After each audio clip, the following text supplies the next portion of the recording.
राम राम जोगिंदर भाई। राम राम भाई जी। भाई हमने सुनी थी भाई इस पर जमा गहराई तो बारीकी तो जानकारी देना चाहो है। एक बार इस जो यह समस्या चल रही है किसानों की, तो इस पर आप गहराई तो बताओ हमें कुछ। देख, समस्या तो 1947 में से भी पहले पैदा हो गई थी। 1942 में सर छोटू राम जी जो हमारे आदर्श भी रहे हैं और हमारे एक भगवान की तरह हैं, वो पूजनीय आदमी थे। 1942 में जब अंग्रेज़ों ने एमएसपी देने से मना कर दिया था, उस समय 6 रुपये प्रति मन गेहूँ थे। 6 रुपये से किसान का पेट नहीं पड़ रहा था, क्योंकि महंगाई अंग्रेज़ों के टाइम पे भी बढ़ने लग गई थी। तो चौधरी छोटू राम से किसानों ने गुहार लगाई थी कि हमारा 6 रुपये में पालन पोषण नहीं होता परिवार का। उस समय किसानों से राय लेकर ना अंग्रेज़ों से 10 रुपये की मांग रखी गई थी 1942 में, जब पंजाब में हमारा हरियाणा पंजाब के अंदर आता था गुलामी की टाइम पर।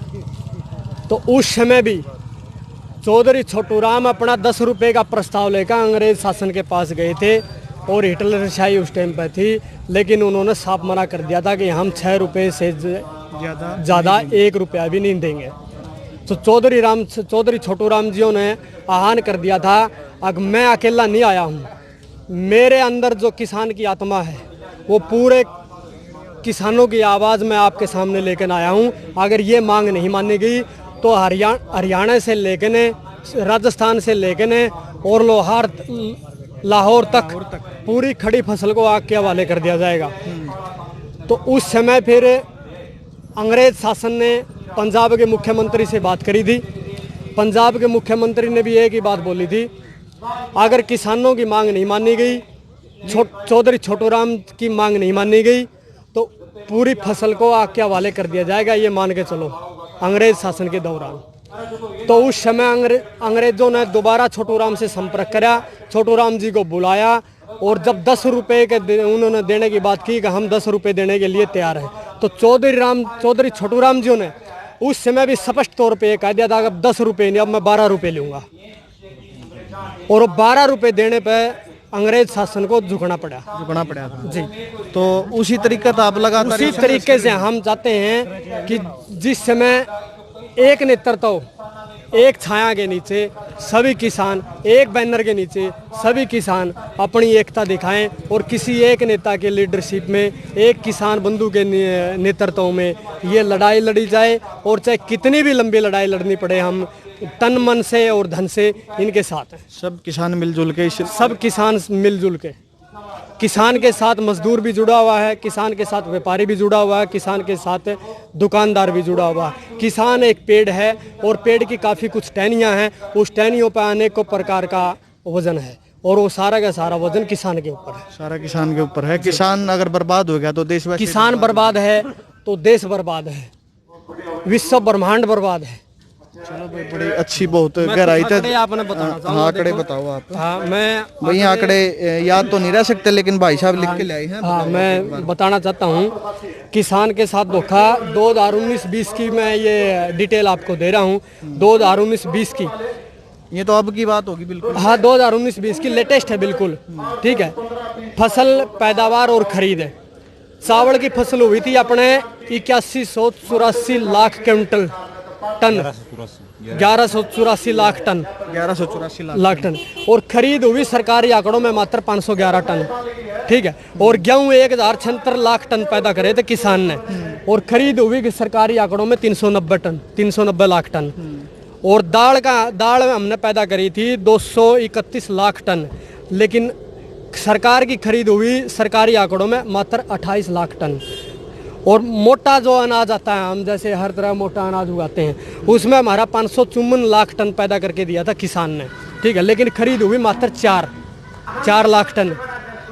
सरकारी आंकड़ों में मात्र 6% खरीद होती है। जैसे एमएसपी दे दिया, गेहूं का दे दिया 1925 रुपये, 2019-20 में जो गेहूं का प्राइस दिया था, एमएसपी दिया था 1925 रुपये, लेकिन 1925 रुपये खरीदा गया। अब जो उसका एक्चुअली में रेट है वो 1500 रुपये 1600 रुपये में पिट रहा है अब आज के समय में। इसी तरह से आने वाली धान में, पिछली धान में भी यही प्रॉब्लम आई थी, अब की बार में भी।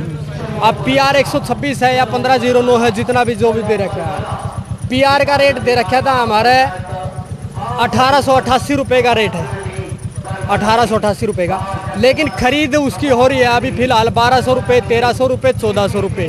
ये अखबार के माध्यम से अभी पता लग रहा है, अभी वो मंडी में ये दुष्यंत जी बोल रहे हैं कि भाई एक एक दाना दाना और एमएसपी पे खरीदा जाएगा। अब वो एमएसपी कहाँ गई? अच्छा, दूसरी बात और जोड़ दी इसमें, 25 क्विंटल से ज़्यादा हम खरीदेंगे नहीं। दुष्यंत तो बोल रहा है दाना दाना खरीदेंगे, लेकिन जो सरकारी आंकड़े हैं इनके उसमें 25 क्विंटल से ज़्यादा नहीं खरीदेंगे। 25 क्विंटल में होगी 62.5 मन। अब पीआर है, आई बराड़ है, ये तो 70-70, 80-80 मन निकलती है किसान के, बाकी कहाँ लेके जाएगा वो?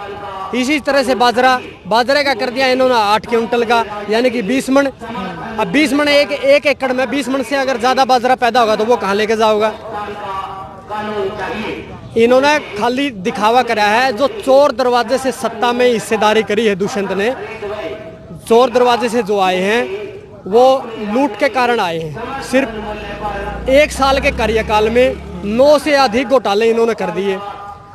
ये लूट के इरादे से आए हैं। 15 साल से सत्ता से दूर रह के इन्हें अपनी भूख मिटाने के लिए आए हैं, और मात्र 1-1.5 साल पहले लोगों को दिखावे के लिए समर्थन अपना वापस ले लेंगे।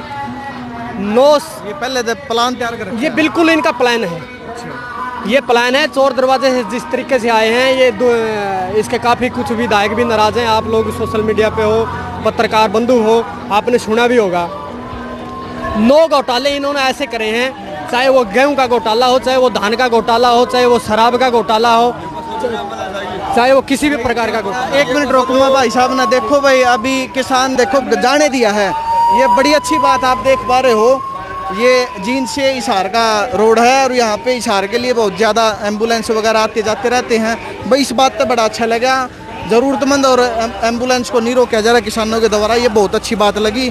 अभी भाई साहब के पास आ जाते हैं हम। जो आपने आंकड़े बताए थे अभी, तो उन आंकड़ों में से जो फसल गवर्नमेंट ने खरीद ली और बहुत सारी संख्या में क्विंटल में हुआ फसल रहेगी, उसका क्या होगा? देखो, उसका मैंने कहा कि मात्र 100 में से 6%, 100 में से 6% सरकारी आंकड़ों में खरीद होती है, एमएसपी से खरीद होती है 6%। बाकी जो 94% फसल बच गई अपनी किसान की, उसको औने पौने दानों में सरकार प्राइवेट एजेंसियों को या संस्थाओं को उनके हवाले कर दिया जाता है। अब कोई भी मंडी में अधिकारी आता है, उसको ठोकर मारता है और ये बोलता है अगर भाई इसमें नमी कम है, इसमें नमी ज़्यादा है, इसमें सूखापन ज़्यादा है, इसमें कालापन ज़्यादा है, उसको वो अपने हिसाब से खरीदते हैं। मैंने बताया अभी 1888 रुपये पीआर का रेट था। उसको अभी कोई 1200 में खरीद रहा है, कोई 1300 में खरीद रहा है, कोई 1400 रुपये में खरीद रहा है, तो उसको औने पौने दामों में खरीद रहा है। हाँ, वो यही कारण है। सरकारी आंकड़ों में मात्र 6% है, वो उन्हें दिखाने होते हैं, नहीं तो वो भी नहीं खरीद पाते। ये उन्होंने सिर्फ वो दिखाने होते हैं 6%। देखो, मैं तो सिर्फ मोटी बात पे ये कहता हूँ, जिस सरकार ने सत्ता में आने के बाद किसान के साथ बेवफाई करी है, किसान के ऊपर अत्याचार किया है, किसान के ऊपर लाठियां चलाई हैं, किसान के ऊपर डंडे चलाए हैं, ठीक है, वो डंडे, वो गोलियां, वो खून से रंगे हुए हाथ जिस भी सत्ताहीन सरकार ने जब तक ये कांड करे हैं, उसके बावजूद उन्होंने सत्ता में वापसी नहीं करी है, और वही कांड खट्टर सरकार कर रही है। पिछली बार भी हमने ये सबक सिखा दिया था। जिस तरह से अपने खून से प्रशासन के माध्यम से इन्होंने अपने खून से रंगे हाथ रंगे थे, उस समय भी हमने ये दिखाया था।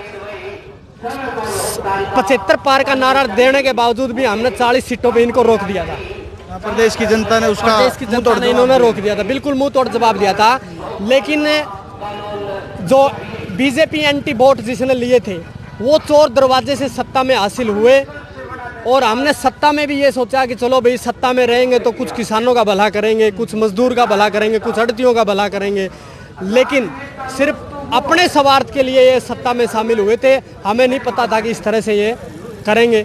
और फिर मैं एक बार आपके चैनल के माध्यम से ये कहता हूँ, जिस भी सरकार ने किसानों से, मजदूरों से, व्यापारियों से बेवफाई करी है, इनके खून से हाथ रंगे गए हैं, वो सत्ता में वापस नहीं आएगा। अभी लौट के नहीं आया, वापस लौट के नहीं, पहले भी नहीं आया था और आने वाले टाइम पे भी नहीं आएगा। चलो भाई, वो एक किसान का दर्द है। बहुत धन्यवाद आपका। धन्यवाद। चलो भाई, करो वीडियो, पोस्ट करो।